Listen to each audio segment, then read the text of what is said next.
Hello lovelies, so I'm back and we are Friday vlog once again, my chatty waffle for a bit, and I think we are coming up on the full moon in Aquarius this weekend, and so I thought we're not going to talk about the moon because even though I could do that all day, but we are coming up on the full moon in Aquarius, and I don't know about you, but for me the last full moon was also in Aquarius, and this 4 weeks has felt like a real period of intense change and shifting,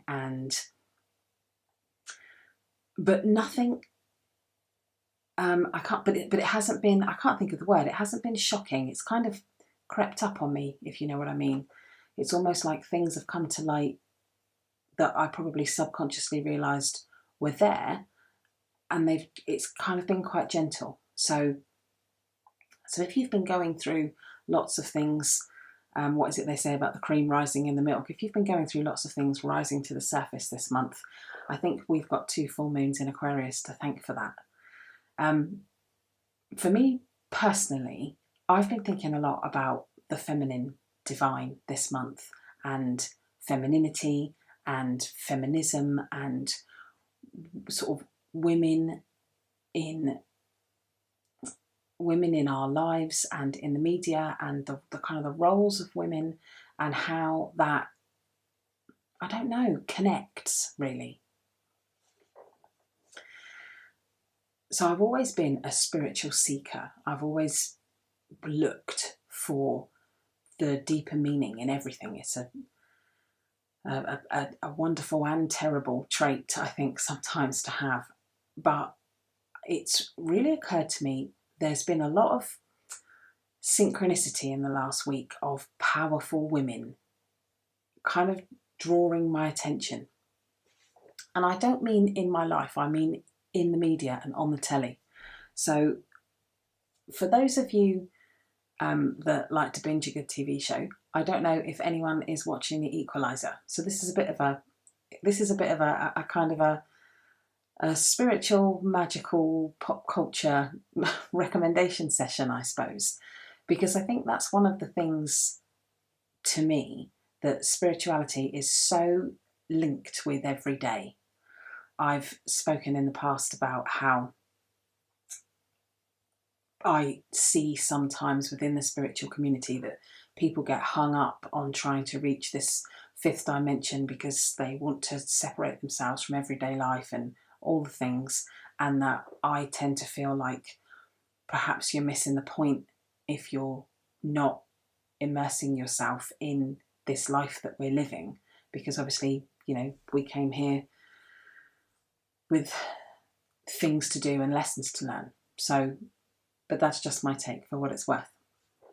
But it's funny how in the last couple of weeks or so, powerful women in the media have kind of stepped inside my mind's eye and held my attention and really made me think about the feminine divine quietly creeping around the world doing its business.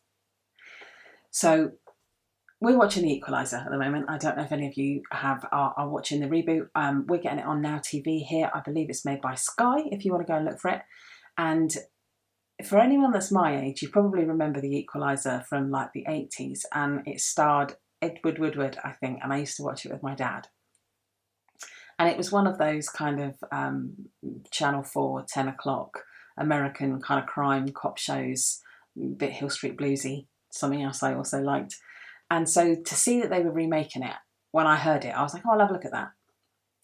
And then I think the trailer popped into my Facebook, because God knows if you think about anything, doesn't it pop into your phone these days? Because conspiracy theories, you know, are wide. Our phones seem to be able to read our minds. But I digress. So the trailer for The Equalizer popped up in my Facebook, and the role of The Equalizer has been reprised by Queen Latifah, who I absolutely fracking love. Loved her as a teenager, loved her in her music career. She just is this awesome, powerful, outspoken, larger than life, unapologetically kind and feminine and capable. I think she's great. So I said to himself, I wanted to watch the show. And he's like, yeah, fine, give it a go, anything. So we sat down and watched it. And we're only getting the episodes a week at a time here. I don't know if it's on general release in the States, don't know. So we had 3 episodes that we could start with, and we absolutely ripped through them. And he came home from work the next day and he's like, oh, no Equalizer tonight. And I'm like, I know, right? So I've got to wait now till next week. But it was great. And then I listened to a podcast, because I do love Fern Cotton's Happy Place. If you are looking for podcast tracks, another great one. I'll leave links down below to anything that I talk about today. And she was interviewing Natalie Imbruglia. And I don't know, I think Natalie is Australian that lives here. She was in Neighbours, had a music career that, did pretty well, and she was everywhere and all over the world for a point. And again, another figure that I really like. Another very strong, confident female figure, but with a totally different vibe than Queen Latifah, who I also love. Fern Cotton is not to be missed in this mention either, that she's an awesome sort of feminine role model. Again, very different. And the podcast is really good. Again, I'll leave links if you want to go and listen to it. And she talks about how sometimes opportunities come back around. You think you're done with something and you're not. And, if the universe decides that you're not done, it's going to find its way, back at your feet, and you're going to have to work through the lesson and all the things. It was a great podcast. Do listen to it. But it got me to thinking about women in society and how we're portrayed, and how different types of feminism do different types of jobs, how they do different types of feminism does different work. And some of the work it does is good, and some of the work it does is bad. Now, I did not do politics when I was at university, so I will not get into all the different the different labels of feminism, because I would cock it all up and I would have people that know far more than me come screaming at me about it, quite rightly too. However, what I will say is that as I look at these women, Fern Cotton, Natalie Imbruglia, Queen Latifah,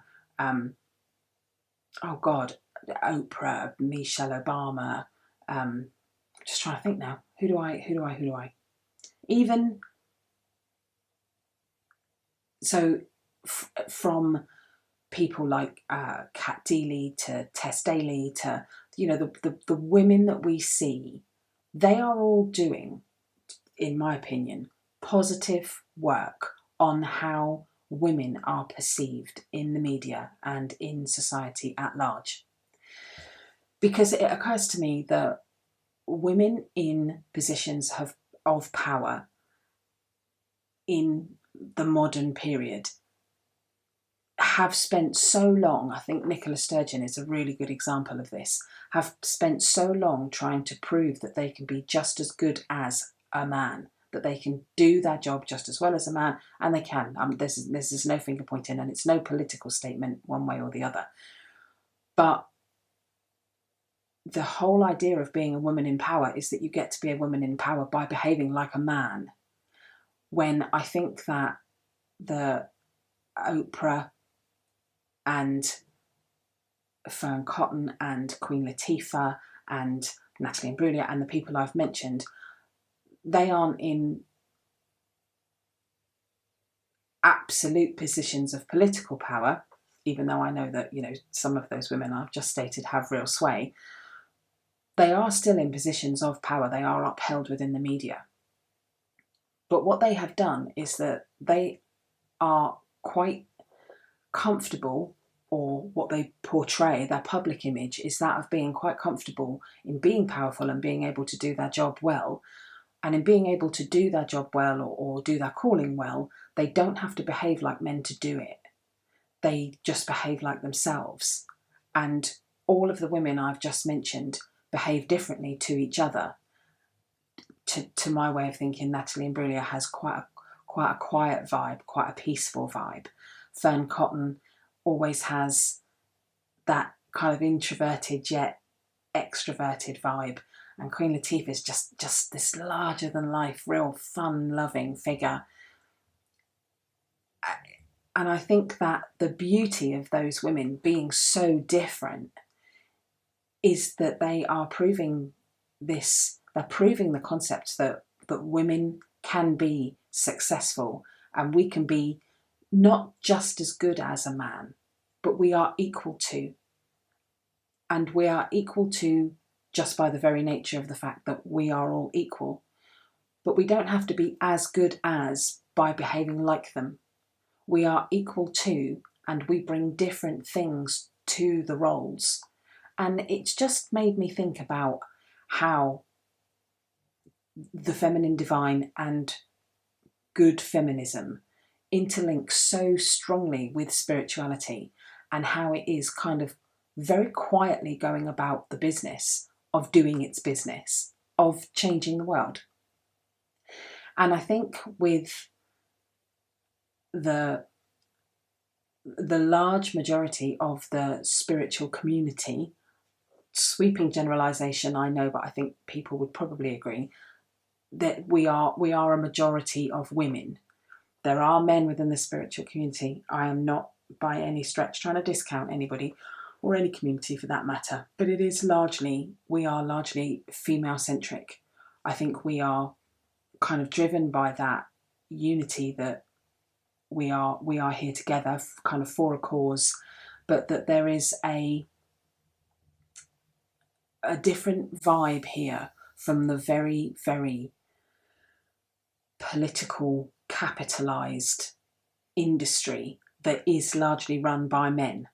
And that is not to say that men's energy is that of masculine capitalization. I don't think it is. I think that men as a group have been taught that from when they were small, and that's whereby a lot of young boys become adults and struggle underneath what they are expected to be.